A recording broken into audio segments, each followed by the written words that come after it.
And thanks for joining us. I'm Tim Gordon. Our top story at 5:30, Portland Sellwood business owners fear a serial burglar is targeting their stores. The businesses all sell things like crystals and jewelry. Security camera footage from the Soulful PDX store shows the suspect throwing items into a backpack while the alarm blares before making their way out the door back on January 28th. You see him go right there.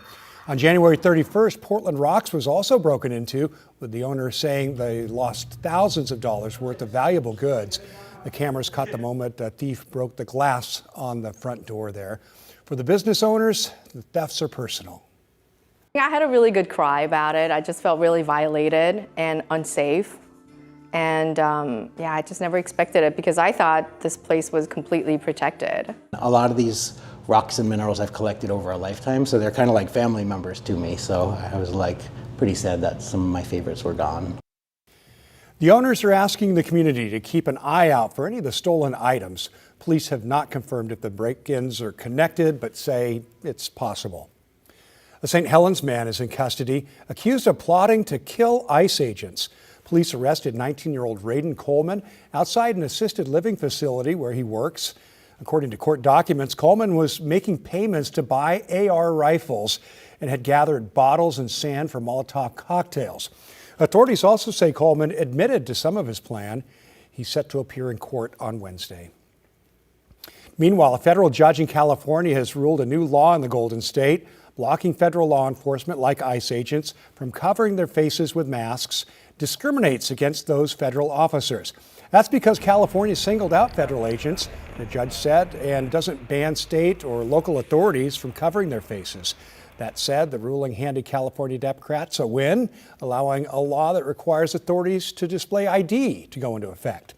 Right now, lawmakers in Olympia are working to ban face masks for all law enforcement. In Minnesota, where federal agents have been involved in 2 recent deadly shootings, some students found a creative way to protest the ICE crackdown in their state. Jonah Kaplan has their story. Lift every voice and sing. 300 students singing Lift Every Voice. We have come. Not just an anthem, but a call for positive action. And that was also the challenge to students from the principal of the Fair School in Crystal, who did not support the idea of a school walkout. We're a school of the arts. Our kids are very creative, and so I like them at any time to use their creative thought process in everything that we do. Challenge accepted, and thus came this chain of love. When was the last time you saw paper chains? How'd you get the idea? I think the last time I saw a paper chain was last year when we were counting down the days till summer.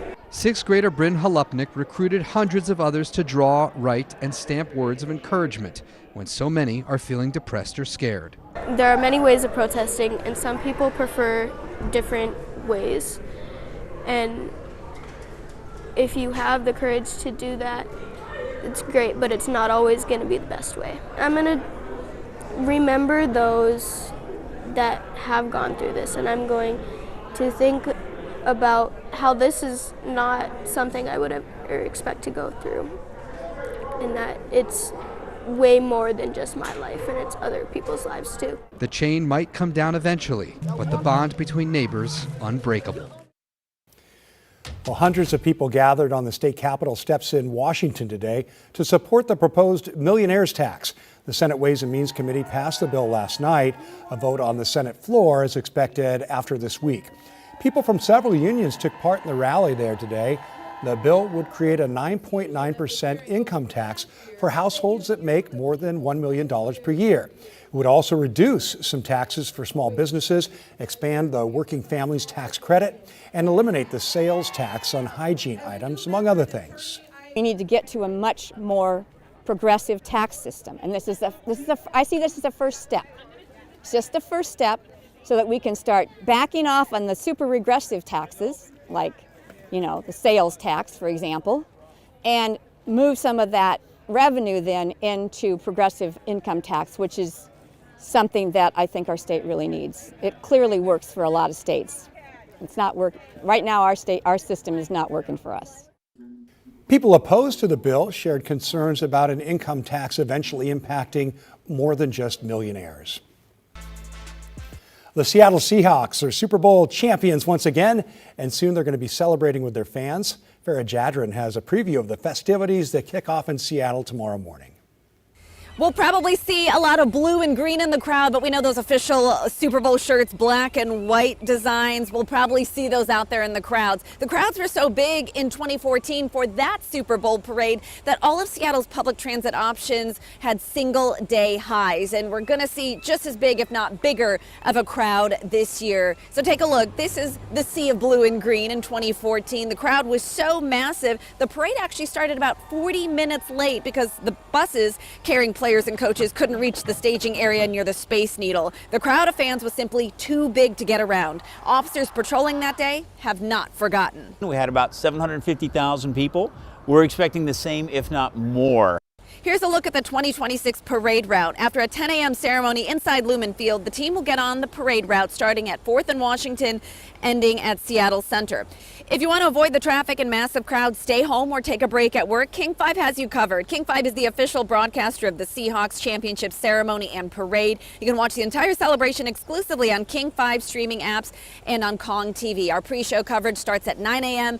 That ceremony inside Lumen starts at 10 a.m. If you're going to be out here watching the parade, getting here tonight or Wednesday morning at 6:30 a.m. Wednesday, the barricades along the route are going up. They're expected to stay in place until 4 p.m. Seattle Police says just about any officer they have available on duty will be helping patrol the route and the festivities. Other law enforcement agencies nearby will be pitching in. So pick out your best gear, whether it's the Super Bowl gear or that lucky shirt you've been wearing all season. Come out, support your Hawks, and do it safely.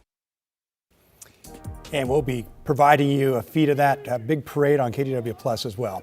Well, Seattle's Super Bowl win has sparked a race to get championship gear. Merch is selling fast across the city, despite long lines and steep prices. At one point yesterday, the line snaked through the entire team store, nearly 100 people long. You see it right there. People just all packed in there. Everyone there was in a good mood, though, and ready to pay big bucks for official team swag, starting at $55 for a hat and $60 for a T-shirt. What's all this stuff? That's a good question. it was worth the money. You got the aftermath of our great win, and I want to be a part of it. I want to spend some money. Well, souvenir retailer Simply Seattle already set a company record for sales, doing 20 times the normal amount of business. Wow. They say they're trying to get everyone, quote, swagged out for the parade. And check this out. This is how Super Bowl winning quarterback Sam Darnold is celebrating the victory. Put him to work. Today he was at the first Raising Cane's in Seattle, serving up chicken for a few lucky fans. I was taking a midterm. Literally, I finished that. It didn't go great, but I look on Instagram and I'm like, oh, dang, Sam Darnold's coming to Cane's. I hurry over, see no one's here, and I'm like, I gotta be there. I love the food. I love Raising Cane's. You know, it is my cheat meal, you know, on the weekends. It's such a great opportunity to be with this brand and have this opportunity as well to spend some time with the fans. There you go. Yeah, Raising Cane's is not officially open for business up there yet. This is a promo event ahead of the grand opening that is next Tuesday. And some local police canines were keeping fans safe at Super Bowl 60. The Multnomah County Sheriff's Office posting this picture of canines Brando and Jackie and their handlers, along with their handlers Deputy Wolf and Officer Barry at the big game. The pair is part of the Sheriff's Transit Union, can usually be found keeping commuters around Portland safe. Hope those guys got to get a peek of the game too. All right, coming up, social media on trial with tech giants accused of putting profits at the expense of kids. A testimony that could put top executives at Meta and Google on the stand. And from Damian Blizzard to keep Portland cleared, they're the latest winners in Portland's Snowplow naming contest. Matt, we're going to need those plows this year? I don't know. I like the name Damian Blizzard, though. That is a good one for sure. It's looking less and less likely, but you never know. There's some cooler weather coming our way next week, so I'm saying there's still a chance. I put this on our social, too, lately. I talked about the chances of valley snow. Meanwhile, the Cascades look amazing right now with the fading light. 30 degrees up at Timberline. That's Mount Jefferson. Sun's just gone down at the Oregon coast. We've got one more completely dry day. Then we'll start talking about rain rolling in for the weekend, Tim. The KGW Plus TV app, streaming 24/7. Local news from the team you trust on your time. Track how the weather will impact your day. Certainly becoming increasingly hazardous. Extended, continuous coverage of breaking news live from the scene. That snowpack is still heavy. Go deeper with in-depth interviews and exclusive reporting. All the local news you need, live or on demand. KGW Plus. Download on your TV and watch for free.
We have now issued a weather impact alert. We could expect conditions in some parts of our area to change drastically pretty soon, right? And very quickly, yeah. This is significant rainfall coming our way. You'll definitely want to be extra cautious. Certainly becoming increasingly hazardous. We've got the potential for some tree limbs or even trees or power lines to come down. Of course, when you hear thunder, it's always best to take cover. On Weather Impact Alert Days, stream extended coverage on KGW Plus.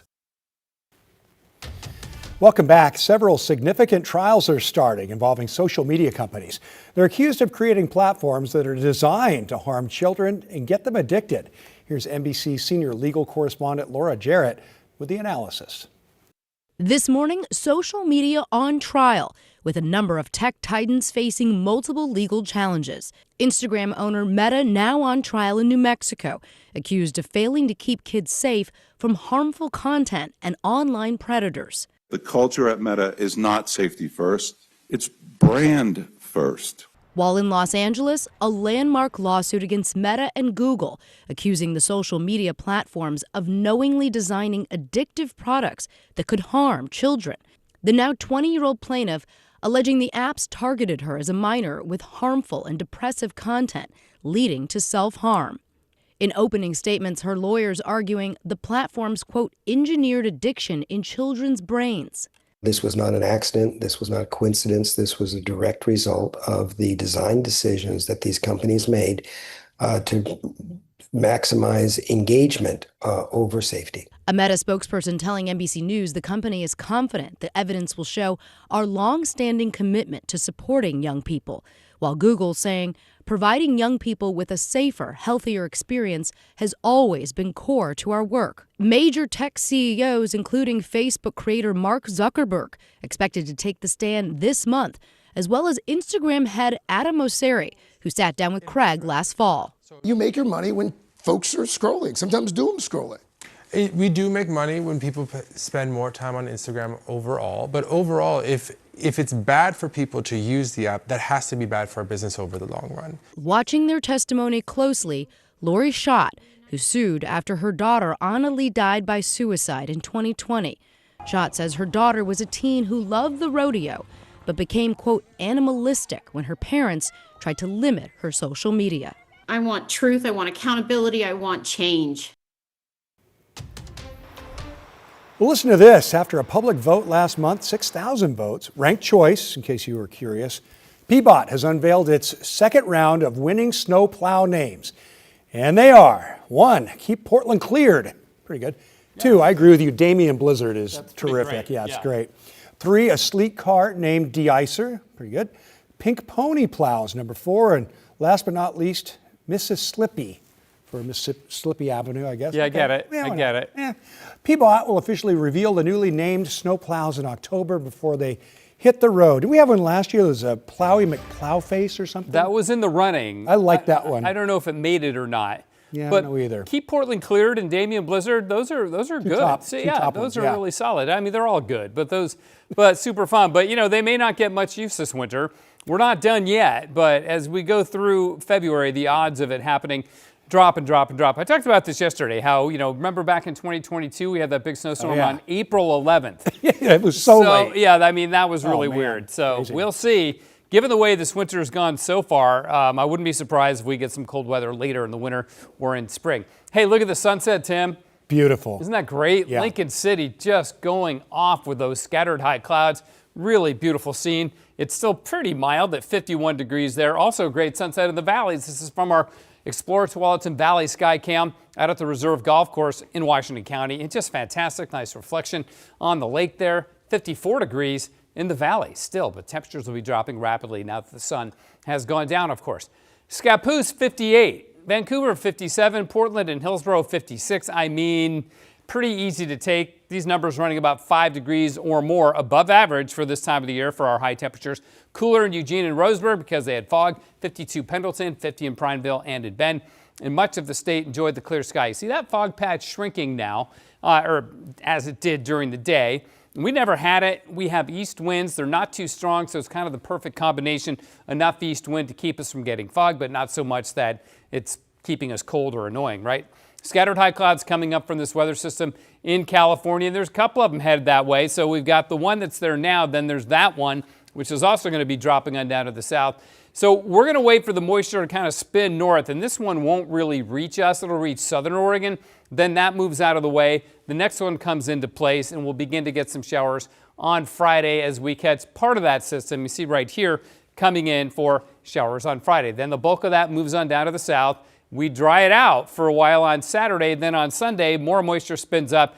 And I think next week we'll begin to see increasing amounts of snow in the Oregon Cascades and the high country of central and eastern Oregon. Then we'll have to watch next week. This is interesting. The models have been hinting at low pressure coming into the southern or central Oregon coast. That often will induce an east wind, keep us cold, and can get our snow levels low. Right now, I don't really see a big threat of valley snow, but, could happen as we go through the weeks ahead. Here's the long-range pattern with our jet stream. You can see the cooler air dropping on down from the north. And this one, especially if that actually ends up coming closer to us, keep in mind, this is for next Monday. So this forecast position may change. But if that gets closer to us, we have a better chance of getting precipitation. Then another one comes over us as we go into late next week. And hopefully that stays the way that will actually be what happens. That would give us a better shot of some mountain snow too.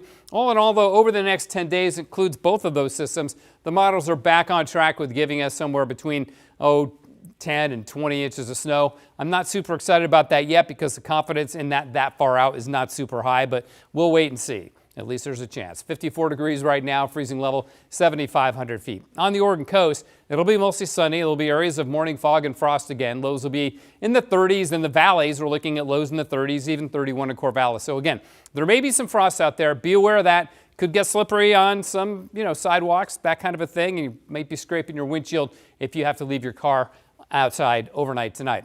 And in Portland, sunny. There'll be areas of frost away from East County where it's windy. Winds aren't super strong, though, so I think a lot of people will be scraping windshields tomorrow morning. But a high of 56, 53 on Thursday. Friday, we get showers. Saturday, Valentine's Day, we get showers, but it's not looking as heavy of a rainfall as it did yesterday even. And then dry weather for Sunday, a dry weekend day, which seems to have become a rare commodity for some reason lately, before the rain comes back on Monday and into Tuesday. All right, Matt, love it. Thank you. We'll be right back, I think. Yes, we will. Yes, we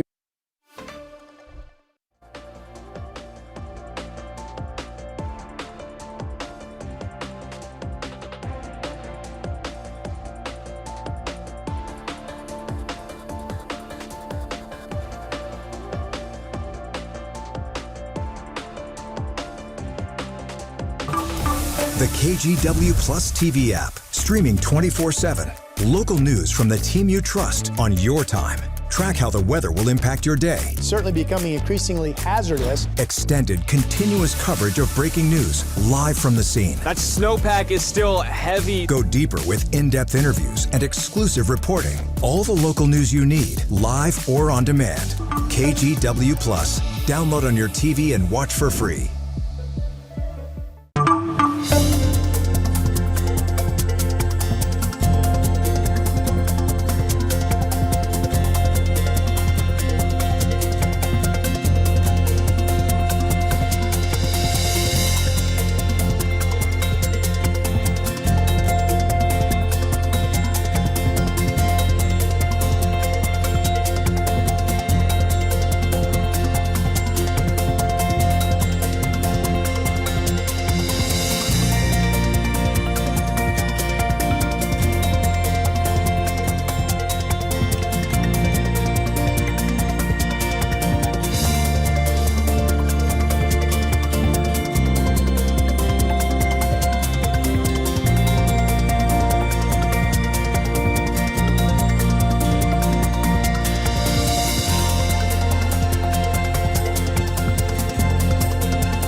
KGW Plus TV app, streaming 24/7. Local news from the team you trust. Track how the weather will impact your day. Breaking news live from the scene. All the local news you need. KGW Plus. Download on your TV and watch for free. On Weather Impact Alert Days, stay informed, prepared, and connected with KGW and KGW Plus. Coverage that alerts you to what's coming and how it will impact you. Watch extended weather coverage on KGW Plus. Welcome back. In Kelso today, a student art project turns into a real-life creation. How some first graders reacted to seeing what they colored come to life. This is a great story, and Devin Haskins has more. Good morning. Good morning. All right, are we ready to start? Yeah. Okay. At Wallace Elementary in Kelso, let's do our sounds. Teacher Ashley Lowry is a bit of a magician today. Cage. Pull it apart. Get ready. Transforming these young minds. Good job, friends. Into tomorrow's leaders. I always just have my theme be establish a love of learning. B. Lines become letters. Let me see those letters. Which sounded together form words. All this learning before morning recess. Eyes forward, voices off, walking feet. And as they play outside, they don't realize inside is when all the magic today really happens. Look at this. And Micah. Jeffrey. Before winter break, Ashley's Aunt Amy had an idea. What if we created our own hats? So I'd seen the idea and thought, in the middle of winter, it'd be a great project. The kids colored their own hat ideas, solid colored stripes. That was just a simple art project to the students. I definitely saw kids who were like really excited about patterns. So you'll see kids that had like a nice repeating pattern. But behind the scenes, Amy had a plan all along. Take those coloring sheets and sew together each hat just as the kids had drawn them. I guess I didn't realize 22 hats was going to take as long as it did, but we managed. With recess over, it was time for the big reveal. Who remembers doing these? Raise your hand if you remember doing them. After reading a book called Extra Yarn, Mrs. Lowry had a surprise. Go to your desk and sit down. I might do a little magic in here. And like any good magician, she never reveals the trick, keeping the magic alive for the students in her class. Let's say magic, magic. Drum roll. Open your drawers. One by one, they opened their drawers to reveal their art project brought to life. Red, orange, yellow, green, and purple. Colors they chose for each stripe. Because those are my favorite colors in the world. And what was in their imagination. It's white because I kind of like white and it's my favorite color. Now in their hands. Yellow, purple, red, purple, red, orange. And on their heads. I was just thrilled that everybody was so excited and it looked like they're really going to enjoy the efforts. There was a bit of magic today at Wallace Elementary, except there were no tricks. Just a treat for everyone. Hello. They love accessories, so I'm really excited to see these hats bouncing around. I think they'll love it and just that pride, and it's something that they made. In Kelso, Washington, Devin Haskins, KGW News. The KGW Plus TV app, streaming 24/7. Local news from the team you trust on your time. Track how the weather will impact your day. Certainly becoming increasingly hazardous. Extended, continuous coverage of breaking news live from the scene. That snowpack is still heavy. Go deeper with in-depth interviews and exclusive reporting. All the local news you need, live or on demand. KGW Plus. Download on your TV and watch for free.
The KGW Plus TV app, streaming 24/7. Local news from the team you trust. Track how the weather will impact your day. Breaking news live from the scene. All the local news you need. KGW Plus. Download on your TV and watch for free. On Weather Impact Alert Days, stay informed, prepared, and connected with KGW and KGW Plus. Coverage that alerts you to what's coming and how it will impact you. Watch extended weather coverage on KGW Plus. And before we go, we want to remind you that the Milan Cortina Winter Games, the Olympics, are happening right now on KGW and NBC. And here's a look at what's coming up tonight in prime time. It's the men's slopestyle final in free skiing. American Alex Hall looking to defend his title. And if you missed Jackie Wiles live today, you can watch again around 8:40 tonight. And in figure skating, it's the men's short program with American Ilya Malinin. That's always exciting. It's going to be a great primetime night. Well, stay with us because we have another full hour of news coming up in just 2 minutes. In the meantime, let's check out this view from our Lincoln City Sky Camera. Your top stories are straight ahead.